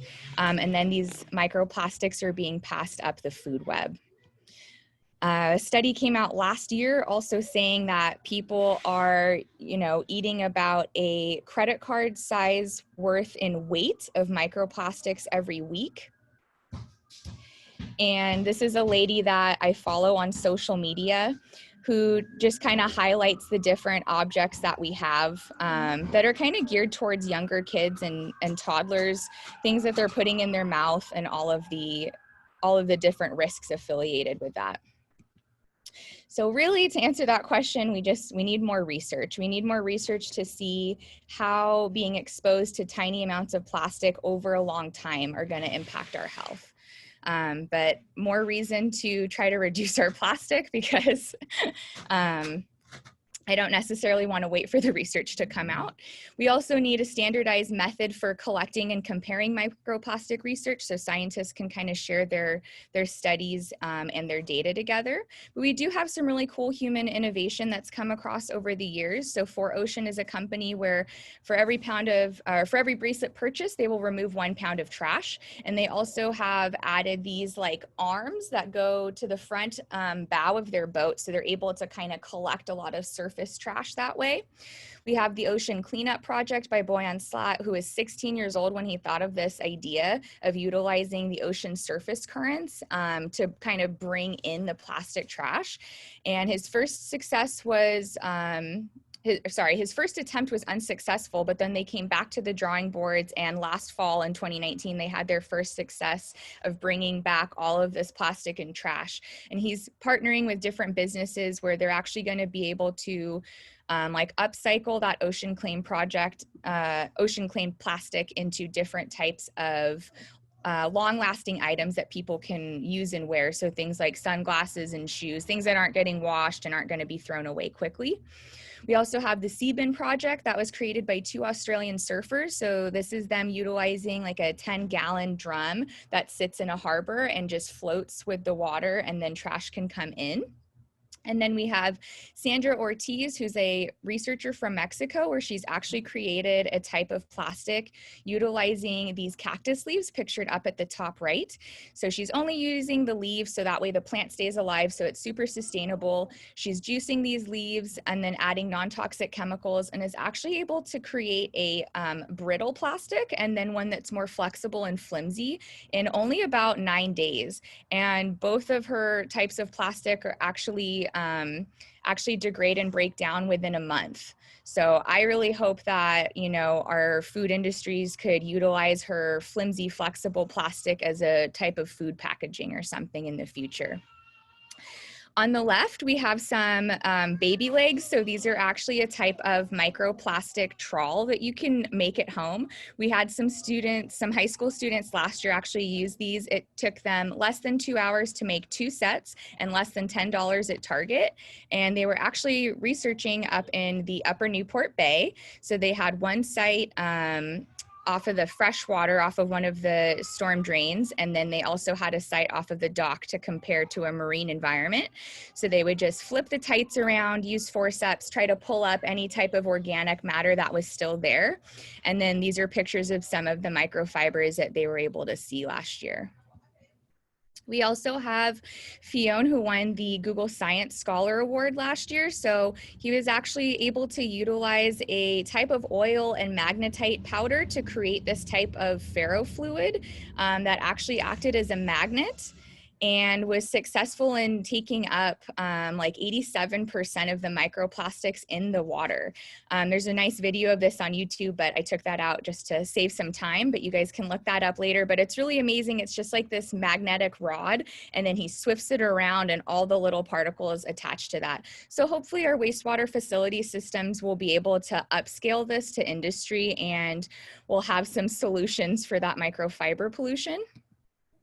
If you're wondering on what you can do at home, avoiding fast fashion, like a lot of those cheap materials, is a great way. However, things like leggings, I'm gonna have my leggings, so we do have some options I'll talk about in a second about how to wash those. But a great way to also mitigate that is buying secondhand, going to a thrift store, having a clothes swap with your friends. I've done some of those. And then also when you can, utilizing buying organic materials like jeans, cotton, and or hemp clothing too. Washing your clothes in cool water and at a reduced spin cycle can also help reduce like how fast and how much that those synthetic materials break apart. And then we also want to just make sure that we're not washing our clothes with any type of hard objects like shoes or maybe like a backpack or anything. Wash that separately because that'll also help prevent that abrasion process. And then again, just always do your research when you're looking at your personal care cosmetic products, just to make sure they don't have those little micro beads. And then avoiding our larger plastic items that are single use will also help prevent those from breaking down and turning into microplastics. So here we have some cool items. The Cora Ball is a portable option for your washer machine. It is trying to mimic how our corals filter feed. We also have the Guppy Friend, which is a bag that you would put your clothes in and then put that into the washing machine. And then the Lover Filter is a permanent option and also the most effective at trying to prevent those microfibers from being released. And again, here we have really great tap water, but if you're in an area that doesn't have the best tap water or you're concerned about the microplastics, Clearly Filtered and Tap Water are two great companies that have different options of how to filter out. So similar to like a Brita filter or something that connects straight to the sink or even your refrigerator line.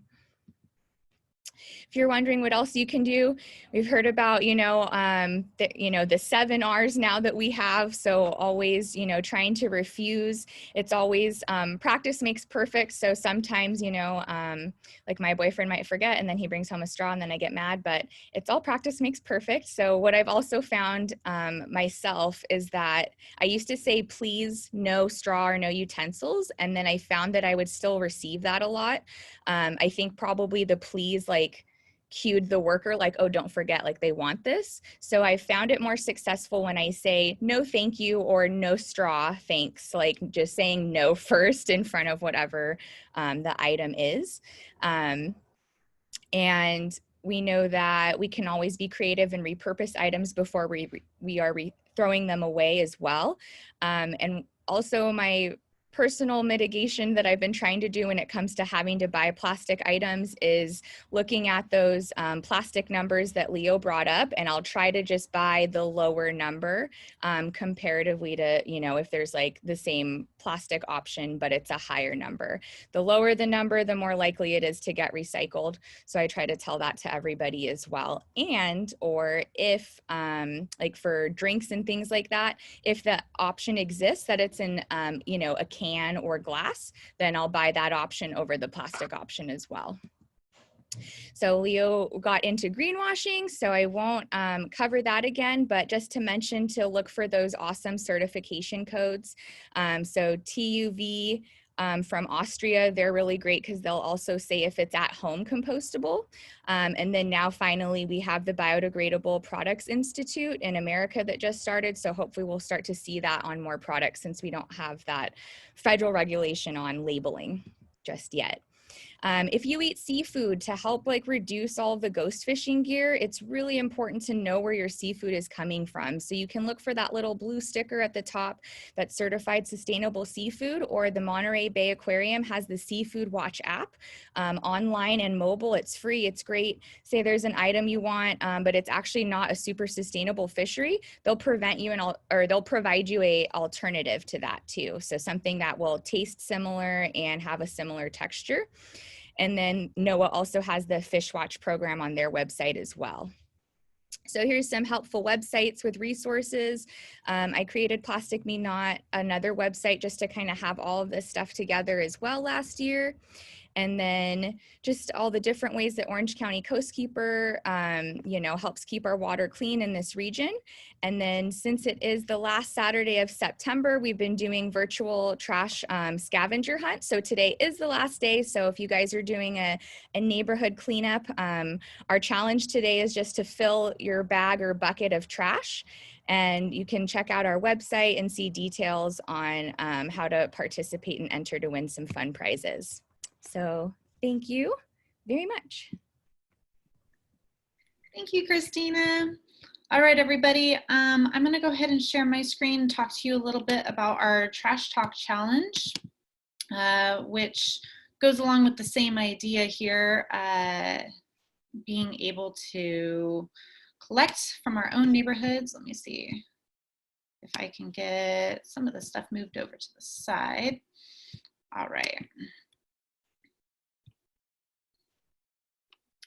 All right. Can everybody see that? It's looking good.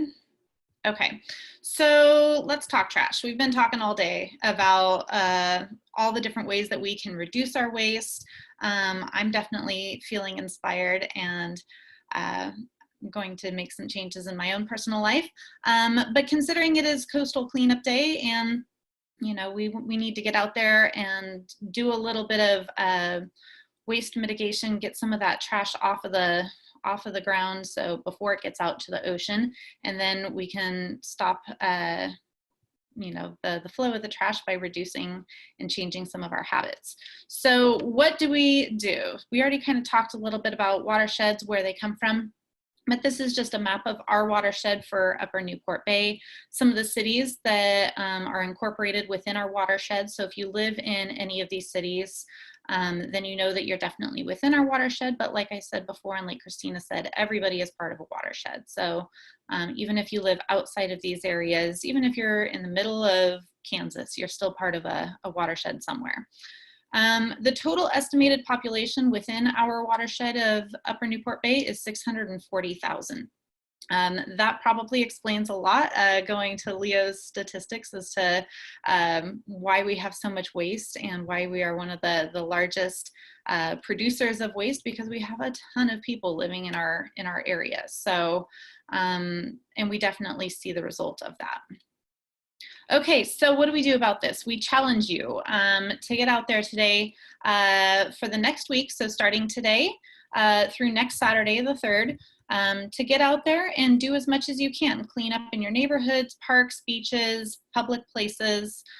You can go to Upper Newport Bay and clean along the trails if you'd like to. However, we ask please stay on trail in public areas. You can go down Back Bay Drive or any of the public hiking trails to clean, but you are not allowed to be out in the wetlands. So please stay out of that area. However, you know, the trails in that area are pretty well managed, and the OC Parks crew goes out there and regularly and routinely cleans on the Muth Center side of the bay. So I would recommend probably hitting Back Bay Drive or going along those areas more. But pretty much anywhere that's public, feel free to go and do some cleaning.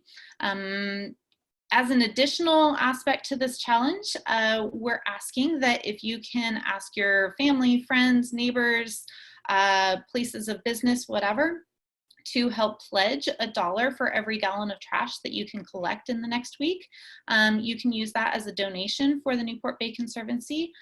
We are a nonprofit organization, as you know, and COVID has definitely taken us for a spin this year. So if we can take some of this trash, talk to our friends and our family about our waste, and be able to use that as a donation tool to be able to launch some of our education programs and restoration programs for this next year, it'll definitely help. So, and it's basically like a walkathon, except you're collecting trash instead of walking or running, you know, laps around a school or something like that. So $1 for every gallon from your family, friends, and businesses.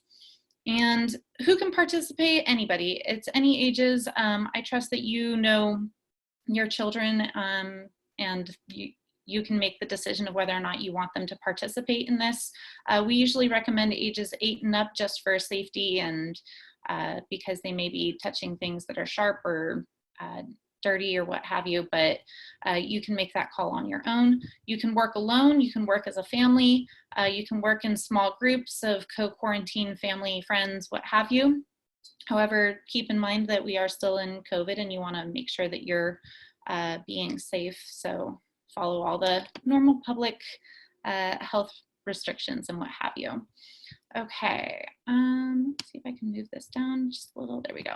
Okay, for this modified event, we're asking to measure your trash by the gallon instead of by weight, which normally for Coastal Cleanup Day, we would measure by pound.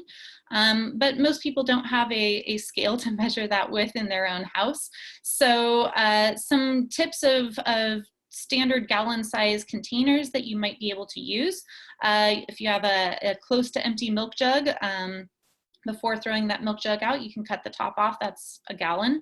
So you can use that to collect and know how many gallons that you go based off of how many times you fill that milk jug up.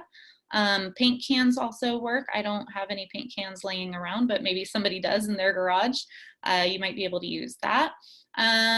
You could also use your grocery bags. If you've had to get grocery bags, plastic grocery bags, those are roughly about 3 to 4 gallons.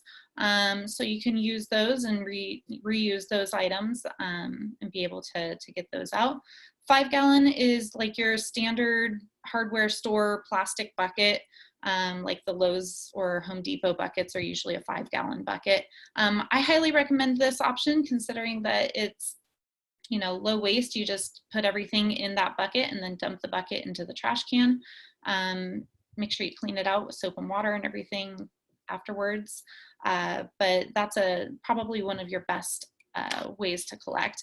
And then you could also just measure it based off of the total amount that you collect at the end of the day. If you know that you filled so many trash bags and those trash bags were 25 gallon bags or what have you, you know roughly where you're at in your totals.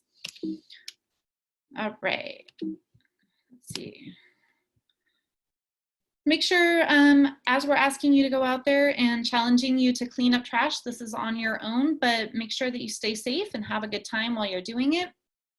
Just some tips, make sure that you're following all traffic laws and being a good pedestrian and, you know, not running out into traffic to get a plastic bottle or something like that. Just be safe. Wear colors, I totally spelled wear wrong. I did this at like 10:30 last night. Wear colors that can be easily seen by cars and things like that. Don't trespass. If you are working alone, know your surroundings, be aware of where you're at, let someone know where you're going and when you want to return. If you plan on going, you know, out into the wilderness to go find trash. If you're avoid cleaning at dusk or dawn, stay in well-lit areas, stay on trails, and then just make sure that you wear your gloves and reusable if possible. Use a separate container for sharp objects. I like to use a water bottle or something that I find out while I'm cleaning up and then throw anything sharp into that. All right, some specific standards for public safety. Teams should be with those that you've practiced social distancing with or quarantined with. Respect any current public health guidelines. Wear a facial covering if you are going to be within 6 feet of others. Keep your distance from others that you don't live with. Use hand sanitizer and wash when you can. All the same stuff that we're all used to at this point. And then just I make sure that once you are done collecting all your trash that you dispose of it outside. Don't bring it inside to your home because you don't know what kind of contamination those things might have. All right, last step is recording your data. For this purpose, for the challenge, we're asking that you can fill out our Trash Talk data form after you're done collecting. All of this information is on our flyer. We'll send that information out to you after the webinar. You can also email me to be able to get some of this information. So you'll fill out the information in the Google form, and then you can upload your pledge sheet also if you choose to do that. pledge donations after you're done collecting from your family and friends and what have you, you can send it electronically through our PayPal link on our website, or you can write us a check and mail it. Just make sure that you mail it to our PO box. That information is also on the pledge sheet instead of our office, considering that we're only in the office every so often nowadays. Oops, wrong direction. If you do choose to take on the challenge and collect pledges, we'd like to thank you for that and reward you. So as a thank you for participating in the challenge, those that upload or email a pledge sheet and fill out the data form by October 7th, so we give you a little extra time to collect everything, will be entered into a drawing to win a private kayak tour for up to 10 people. So each pledge that you collect equals a ticket into the drawing. So the more pledges, the more chances to win. You don't have to collect pledges to participate in the cleanup, of course. You can go out there and just collect on your own. However, this is just a little extra benefit, extra added bonus to help out our nonprofit. All right, everybody, so thank you. Thank you for attending. Thank you for your participation and helping to protect our bay. I hope that you have great success getting out there today to collect trash and making some great changes in your lives to reduce waste. Tell your family, tell your friends, spread it on social media, get the information out there. And the more that participate, the better. But you know what, it's Coastal Cleanup Day. We're kind of doing Coastal Cleanup Month. There's all kinds of resources. Also, if you go to coastal.ca.gov is the Coastal Commission website. They have information about how you can also record your data with the Swell app, I think it's called. You can kind of record exactly what kinds of trash you're finding, and that kind of gives them more statistics and information about what we're finding. But go out there and do some good, and every day, like Earth Day is every day is Coastal Cleanup Day too. So we'll all do what we can. Thank you to all of our panelists today for talking and providing such great information. If you have any other questions, let me know. We'll go ahead and stay on just for a minute or two for any questions, but otherwise, I hope you all enjoy your Saturday and have a great day. If you want to go ahead and leave now, you are welcome to. And thanks for coming, everyone.